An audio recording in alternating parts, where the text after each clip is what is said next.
안녕하세요. 부동산을 쉽게 다양하게 깊이 있게 분석하는 부동산의 비밀입니다.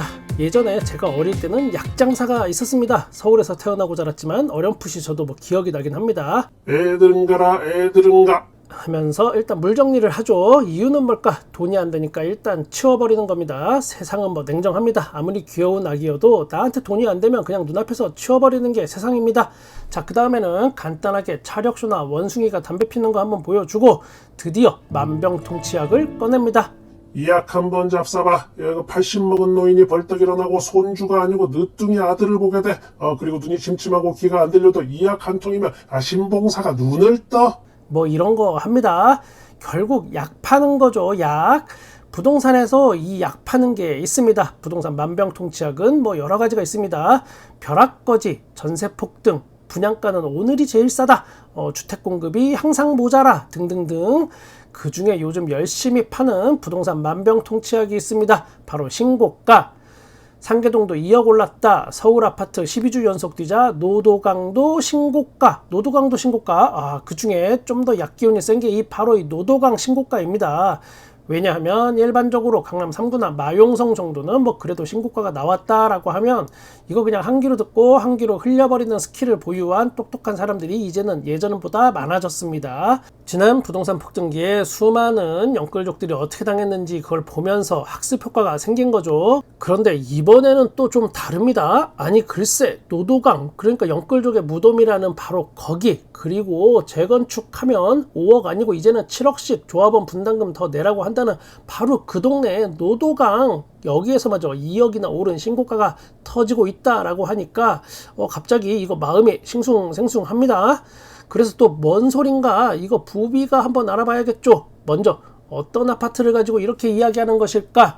바로 노원구 상계동에 있는 노원 아이파크 아파트입니다. 2009년 아파트로 총 124세대입니다. 여기 별로 크지 않은 걸 알 수 있죠. 세대수 자체가. 지도상 위치를 보면 주변은 빌라촌이고 그 중에 떡하니 이 아파트가 홀로 올라와 있습니다.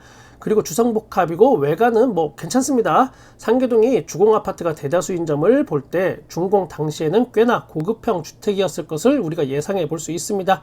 4호선 상계역까지 직선거리는 200m이고 노원구의 중심이라고 할 수 있는 노원역까지는 한 500m 조금 넘습니다. 이번에 2억이나 오른 가격에 신고가를 갱신한 그 평형은 어떤 거냐? 전용 면적이 180제곱미터나 되는 63평짜리 아파트입니다. 그리고 같은 면적의 세대수는 딸랑 4가구 있습니다. 그러니까 이번에 전체 이 딸랑 4가구 있는 중에 한 가구가 신고가를 갱신하면서 거래가 됐다는 겁니다. 직전 거래는 2017년에 있었고 이게 7억 3천만 원에 거래가 됐었습니다.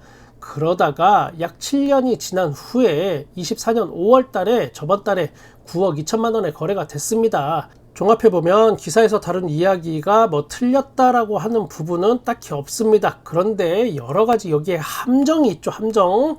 7년 동안 단 한 건도 거래가 없다가 최근에 거래가 된 경우라는 점입니다. 이렇게 63평짜리, 그것도 노도강에서 이런 희귀한 아파트들은 5년, 6년, 7년 만에 한 번씩 거래가 되고 신고가가 갱신되는 일은 부동산 폭락할 때도 간간히 일어나던 일들입니다. 마치 이걸 두고 사람들이 혹할 만한 숫자나 내용만 조합을 해서 일반적인 대다수의 부동산 현상인 것처럼 침소봉대한다면 그게 옳은 일인지는 한 번쯤 우리가 생각해 봐야겠습니다. 제 영상 중에 둔촌주공과 관련된 최근 영상에 이런 댓글이 있더군요.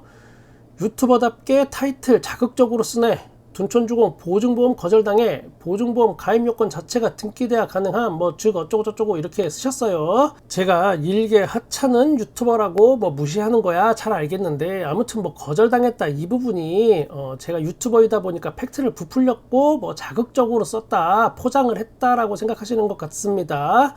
그래서 6월 1일 SBS 뉴스의 앵커가 말한 내용을 그대로 가져와 봤습니다. 최근 수도권 일부 신축 아파트 단지 입주자들이 전세보증보험을 가입하려다 모두 거절당했습니다. 전세보증보험을 가입하려 하자 보증기관들이 모두 거절한 겁니다. 현장에선 계속 가입이 거절되는데 저도 할 말은 많지만 더 이상 안 하겠습니다. 제가 일일이 댓글을 대꾸하지 않습니다. 그런데 할 말이 없어서 그런 건 아닙니다. 저 역시 근거를 대면서 반박 영상을 만들고 상대를 구석으로 몰아붙일 수도 있으나 별것 아닌 걸로 불필요한 논쟁을 벌이고 싶지는 않습니다. 서로 그냥 생각이 다를 수 있으니 서로의 다름을 이해하자, 뭐 이런 뜻입니다. 그리고 저 역시 에이 뭐야 낚시질 당했네 이 소리 안 들으려고 많은 노력을 하고 있습니다. 진정성 1위 유튜버가 되고 싶다고 말하면서 어그로만 끄는 거짓 정보로 여러분을 현혹시킨다면 제가 정말 나쁜 놈이겠죠. 물론 예전에는 있었습니다. 집값 모른다고 선동하고 투자 물건 찍어준다고 하고 그래서 사람들한테 유료로 상담해 주고 그 한 번 하는 상담료가 몇십만 원에서 많게는 200만 원도 되고 요 사이 그렇게 돈을 많이 잘 벌어 먹었습니다. 그것뿐만이 아니고 그것도 모자라서 미분양 물건을 비싸게 사라고 또 소개시켜 주고 그리고 또 시행이나 분양사한테 뒤로 뒷돈 받고 그게 또 나중에 걸려서 언론에 나오고 이런 경우가 부동산 유튜버 중에 실제로 있었습니다. 요즘도 제게 메일이 좀 많이 오곤 합니다.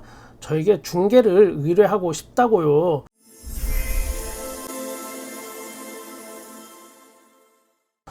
제 구독자님들이 보내주시는 건데 제가 그걸 받아들이는 순간 저는 결국 제가 유튜브를 하는 이유가 손님 끌어들일 목적으로 돈 좀 더 벌어보겠다고 하는 얄팍한 상술에 불과하다라고 판단될 것이고 그러면 제 진정성이 추락할 것이 뻔하기 때문에 정말 단 한 건도 하지 않고 있습니다.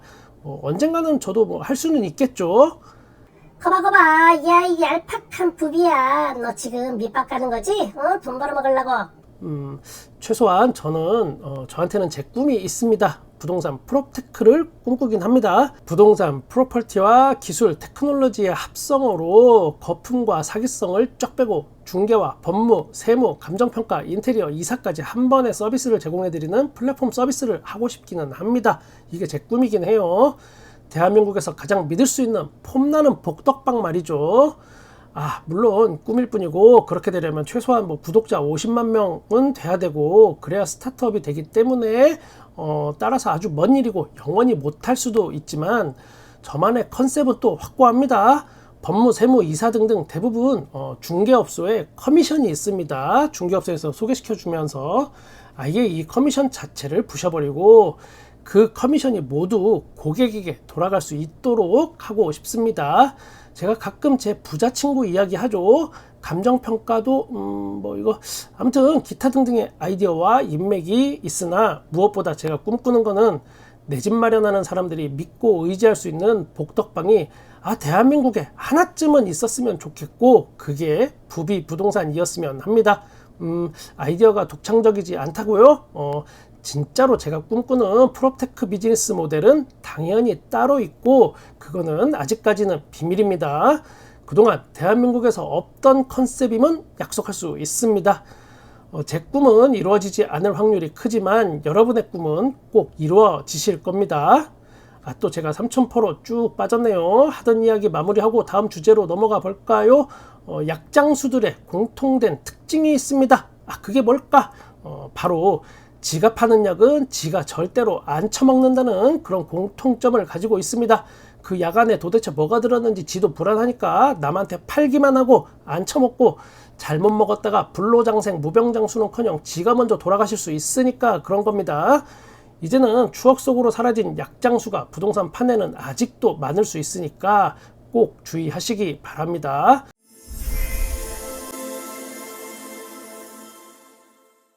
LH토지연구원에서 발표한 자료를 좀 봐야 할 필요가 있습니다. 부동산 시장 이슈별 국민 인식도 및 정책적 함의라는 연구 보고서인데 사실 이거 우리가 봐야 할 거라기보다는 정치하시는 높으신 양반들이 봐야 할 건데 아마 이런 건 안 들여다보고 수도권 거주 1000명을 대상으로 조사했습니다. 그 결과 현재 주거 불평등 수준이 심각한 수준이라고 인식한 비율은 87.2%입니다. 상당히 심각한 수준이라고 저는 인식이 되는데 저기 또 위에 높으신 양반들이 이런 거에 관심이 거기에 더 심각한 상황은 전체 답변자의 71.6%는 현재 주거 불평등 수준이 5년 전과 비교해 더 심해진 것으로 인식하고 있다는 겁니다. 단순히 주거 환경이 좋아졌다 나빠졌다 이게 아닙니다. 지금 포인트는 핵심 키워드 주거 불평등입니다. 부동산을 두고서 국민들이 서로 상대적인 박탈감이 더 커졌다라는 게 이게 진짜 문제인 겁니다. 그럼 이 주거 불평등 주요 원인을 한번 살펴보면 주택가격 상승으로 돈 많은 사람들만 내 집 마련이 가능해져서 그렇다. 이렇게 대답하신 분이 56.6%로 가장 높았습니다. 제가 또 저기 높은 곳에 정치하는 사람이라면 서민들이 느끼는 불평등을 해소하기 위해서 무엇을 내가 해야 할지 저는 한눈에 딱 보이는데 정말 많이 안타깝습니다. 그 다음은 금리 인상으로 내 집 마련이 어려워져서가 47.7%를 차지했습니다.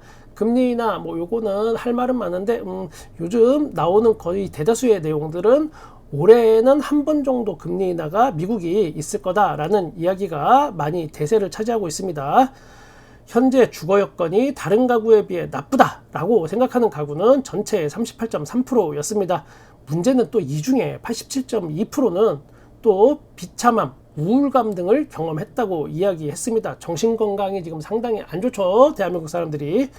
자신의 삶이 비참하다고 생각한 경우가 43.6%로 가장 많았고 우울감, 이거 정말 심각한데 이걸 느낀다가 41.5%, 자식에게 미안한 감정을 느낌이 32.9% 경험을 했다고 밝혔습니다.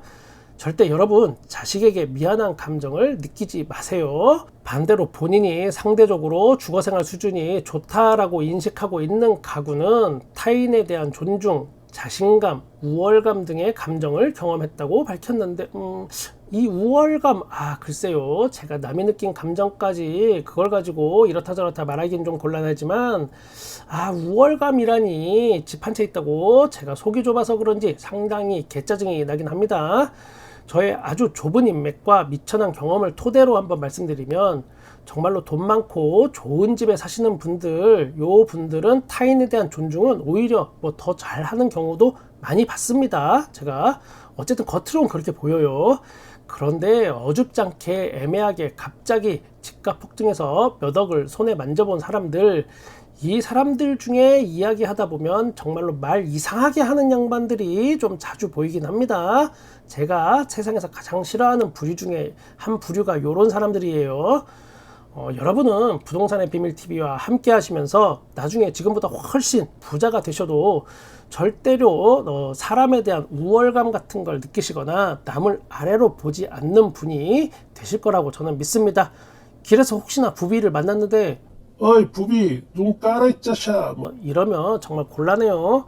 미워할 거야 진짜. 그러면 저는 여러분의 부동산에 끝까지 함께 하겠습니다. 구독과 좋아요 오늘도 감사합니다. 부동산의 비밀이었습니다.